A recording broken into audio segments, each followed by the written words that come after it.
Hello mga ka-hey! Kamusta kayo? Punta naman tayo sa explore naman natin yung yung US. Sa US naman tayo. So, let's try kung magkano yung halimbawa, departing from US kayo. Kunwari sa LAX.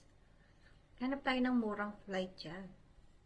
And leave this open. And for example, December kayo pupunta. Kunwari, magki-Christmas kayo sa LA hanggang January. Let's say, ganyan. 15 days, 14 days.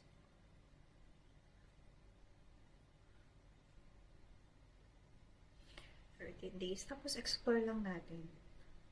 Tanggalin natin si Germany. Explore lang natin yung US.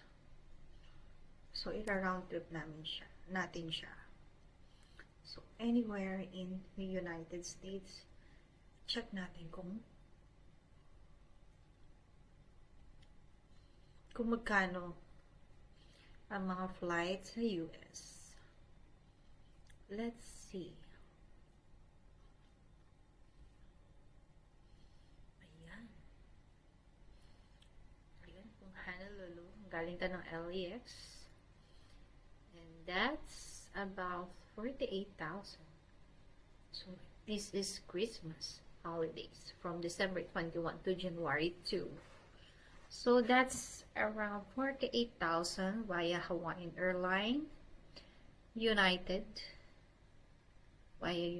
Southwest Airlines. So, meron tayong 48,000 na pinakamura. Kung LAX, from LAX tayo, going to Chicago, 14,000, Boston, 7,000, Winnipeg, 31,000, Bozeman, 21,000, Oregon, Portland is 11,000, Tucson, how much is it? Around 18,000. Kung sa San Diego siya is 10,000. Malapit lang siya. 1 hour, San Francisco, 1,000. Denver, shuttle,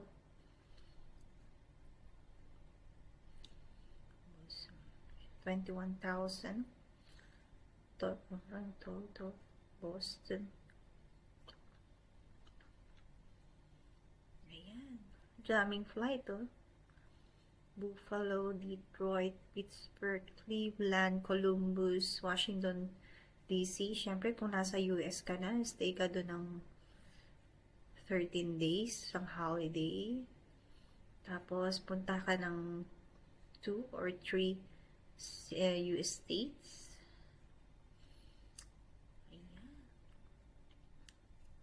Ayan mo. Kung magsa South America ka. Yan yung price. So, ito yung border. So, Santa Fe is 25,000. And this Albuquerque, 22,000. Phoenix, Las Vegas. From here,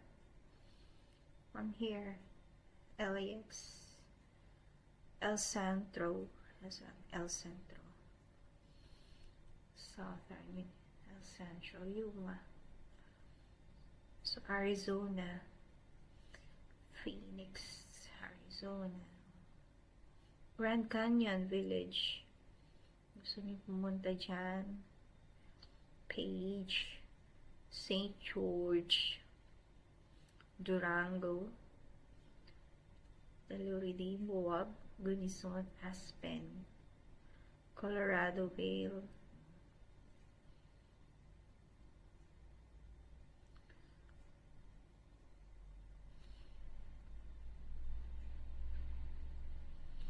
so, ang dami mapupuntahan. Ewan ko na lang kung ubusan ka ng flight. It's either you flight or you by land. Go by